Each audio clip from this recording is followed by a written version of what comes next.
আসসালামু আলাইকুম, শাহিনা জান্নাত ব্লগ চ্যানেল থেকে সবাইকে স্বাগতম। তো আপনারা সবাই কেমন আছেন? আশা করি সবাই ভালো আছেন। আজকে আপনাদের সাথে আবার একটা ভিডিও নিয়ে চলে আসলাম। তো আজকে আমি করব হচ্ছে এই যে এখান থেকে লাউয়ের এই যে আগাগুলো কেটে নিয়ে যাব, আর এখান থেকে এই যে লাউ একটা বড় হয়ে গেছে সেই লাউটা কাটবো। তো পুরোপুরি ভিডিও দেখেন, আজকে কি কি করি সেটা আপনাদের সাথে শেয়ার করব। পুরোপুরি ভিডিও দেখেন, অবশ্যই ভালো লাগবে আর আমাদেরকে ভালো সাথে পাশে থাকবেন। তো আসেন এখন লাউ কাটে।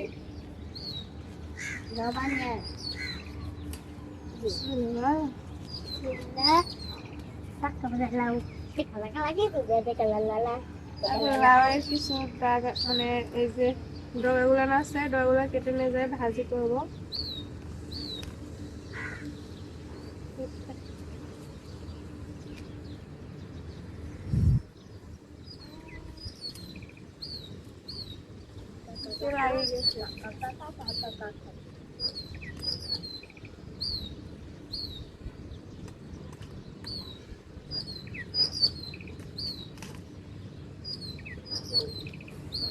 তো আমার লাউয়ের পাতা নেওয়া শেষ, আর এই যে লাউ কেটে নিয়েছি। তো এখন বাসায় যাবো, যাই এখন রান্না করবো। তো আসেন সবাই।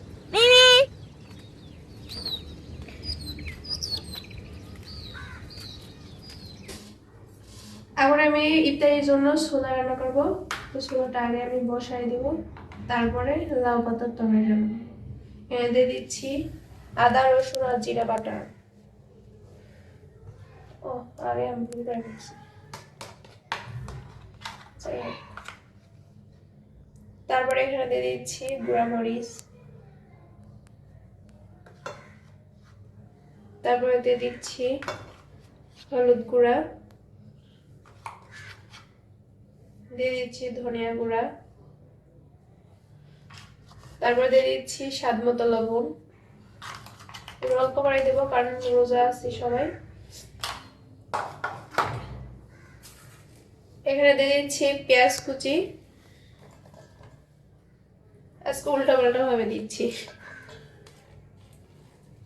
দিয়ে দিচ্ছি কাঁচা মরিচ, তারপরে দিয়ে দিচ্ছি তেজপাতা,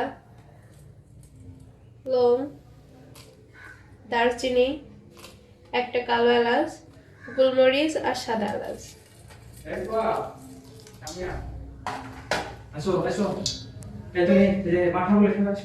তারপরে এখানে দিয়ে দিচ্ছি সয়াবিন তেল। ভালো করে মেখে নেব।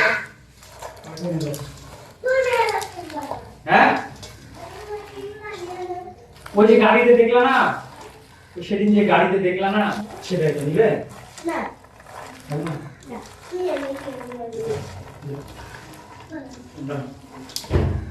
ভালো করে মেখে নিয়ে একবার রেস্টে বসিয়ে নিব।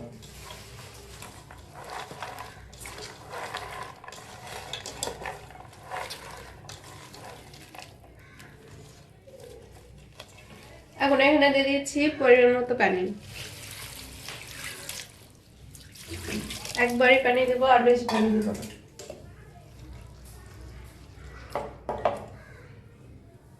তো এখন রাইস কুকারটা আমি বসাই দিব। প্রথমে মুছে নিচ্ছি কারণ নিচে পানি থাকলে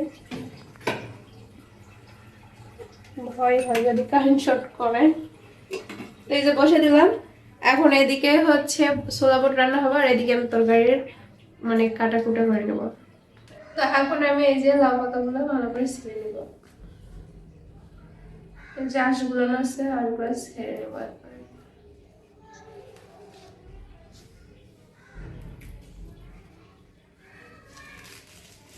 কত ভালো করে উঠছে আসলে।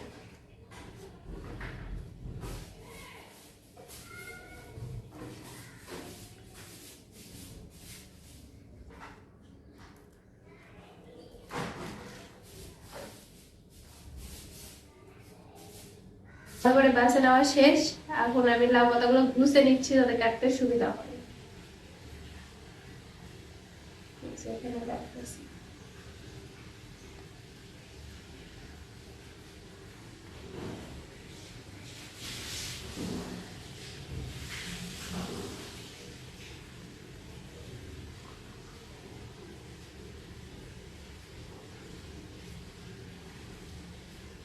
ঘুষে নেওয়া শেষ। এখন আমি এগুলো ভালো করে কেটে নেব।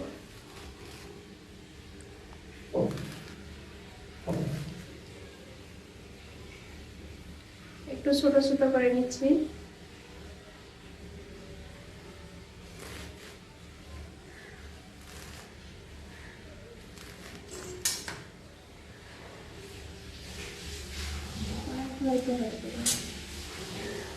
রান্না করলে এতগুলাই থাকবে না।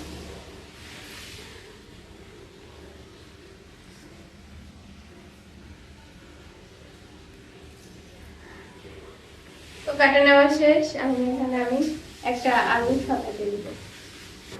ছোলা বসাই দিয়েছিলাম, ছোলা প্রায় হয়ে আসছে, আর একটু হবে। এই যে, আর এদিকে এই যে বুন্দা বানানোর জন্য শিরা উঠাই দিছি। আমি তো বুন্দা বানাবো না, বুন্দা বানাবে শাহিন। তো এদিকে হচ্ছে শিরাটা প্রথমে জাল করে দিতে হবে, আর এদিকে আমি ছোলাটা একটু অনবরত নাড়তেছি যাতে নিচে না লেগে যায়, একটু পোড়া পোড়া হবে।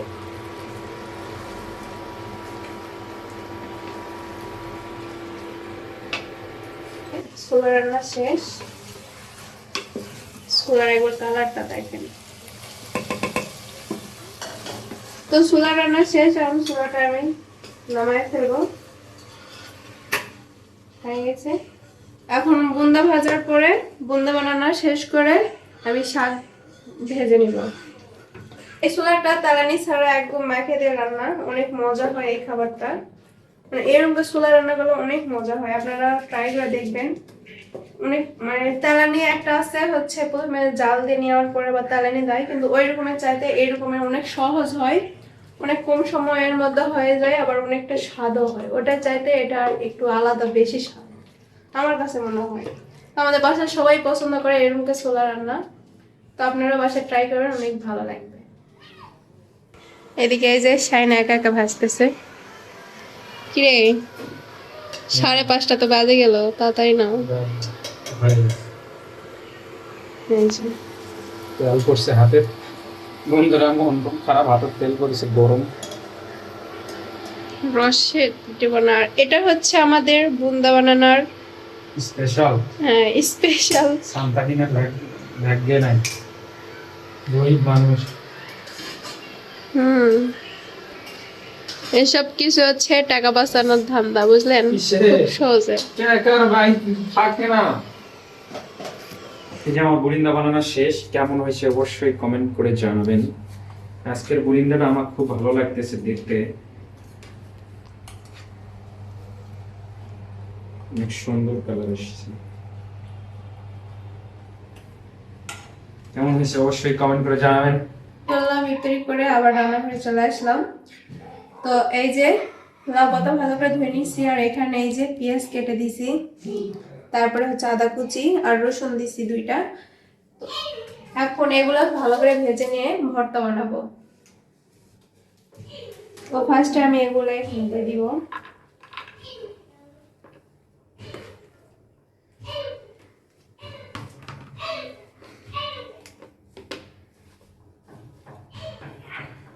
এখন আমি চুলাটা অন করে দিলাম, চুলা অন করে দিছি, দিয়ে এখন আমি এই যে ঢাকনা দিয়ে ঢেকে রেখে দিলাম।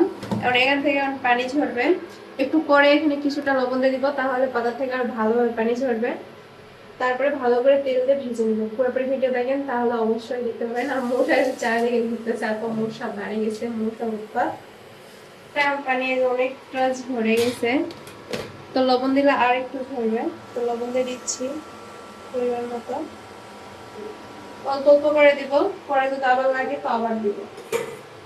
একবার তো বেশি দেওয়া মানে কারণ শাক এখন একটু উলট পালট করে দিব শাকটা। শুধু লাউ পাতা ভর্তা বানাচ্ছি পেঁয়াজ রসুন দিয়ে, কাঁচামরিচ নাই, শেষ হয়ে গেছে। ছোট ছোট আছে, এগুলো আর একটু পর কাঁচামরিচ দেবো, তো ভালো একটা ফ্লেভার পাওয়া যাবে। গাছের টাটকা কাঁচামরিচ।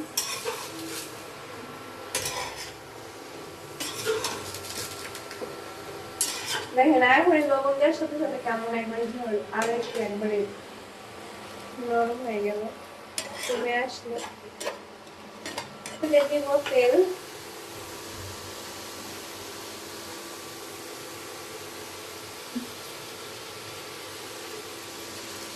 তেল দিয়ে ভালো করে ভেজে নেব।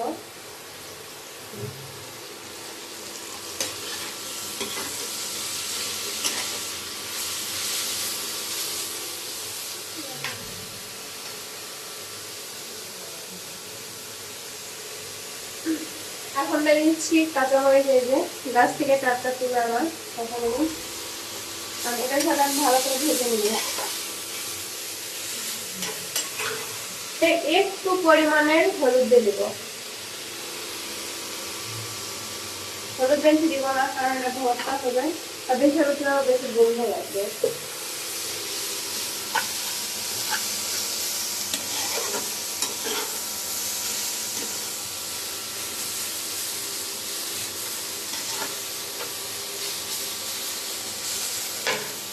কাঁচা মরিচের পরিমাণ কম, যার কারণে এখন শুকনো মরিচ দিব। এটার স্বাদও একদম কাঁচা আর শুকনো মরিচের ফ্লেভার দারুণ লাগবে। তো আমি এই সাইডে আমি একদম শুকনো মরিচ কয়েকটা ভেজে নিচ্ছি।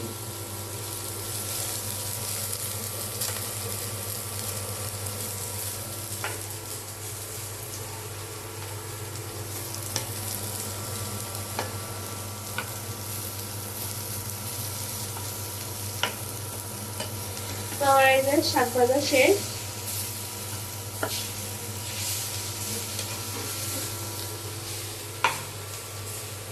মরিচ ভাজা শেষ। এখন আমি এগুলো আলাদা করে রেখে দিই।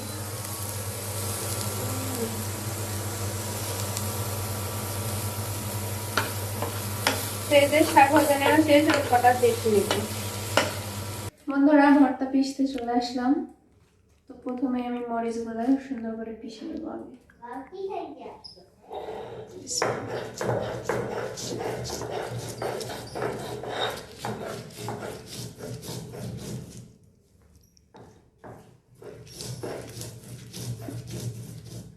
আমার মনে হয় ভর্তার মধ্যে চলে যাচ্ছে।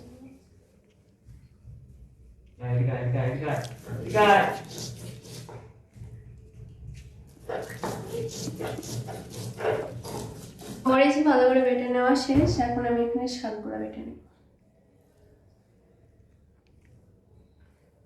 হ্যাঁ, দেখি কখন হয়েছে নাকি।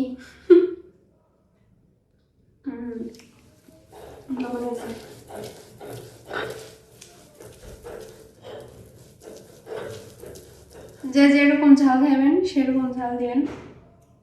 যারা কম ঝাল খান তারা কম ঝাল দিবেন, যারা বেশি ঝাল খান তারা বেশি ঝাল দিবেন।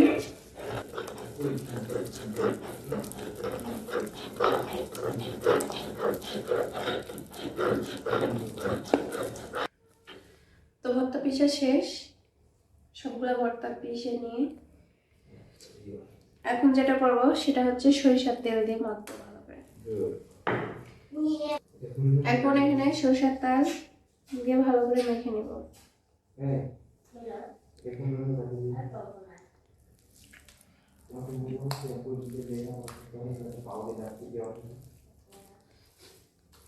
ভর্তা দেখে এখনই তো ভাত খেতে মন চাচ্ছে। তো এখন ভর্তা ডালনা দিয়ে ভাত খাইয়ে আমাদেরকে রিভিউ দিবে শাহিন। তো দেখবো যে কেমন হয়েছে। এগুলো থেকে তো রান্না করছি, লবণ টবণ তো কিছু চাকা হয়নি। এই যে শাহিন ভাত খাইতে বসছে। তাহলে কি ভর্তা? শাক? হ্যাঁ, লাউ পাতা গাছের।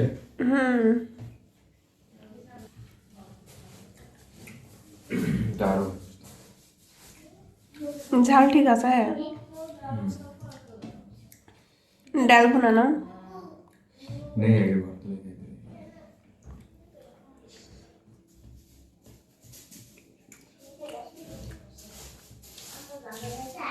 দারুণ হয়েছে বন্ধুরা, দারুণ দারুণ হয়েছে। আপনারা এরকম ভর্তা বানিয়ে খাবেন, খালি ভাতই খাইতে মন চাবে। মাথালে কত সুন্দর সবুজ হয়ে যাচ্ছে, একবারে গ্রিন ভিউ। আর খাতেও দুর্দান্ত হয়েছে, অসাধারণ, এক কথায় অসাধারণ। বেশি বেশি বেশি ভাত খাবেন ভর্তা দিয়ে।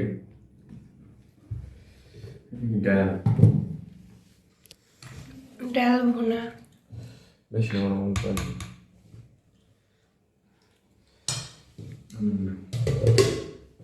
ভর্তা দিয়ে ভর্তা ভাত ডাল দুটো মিক্স করে খাই।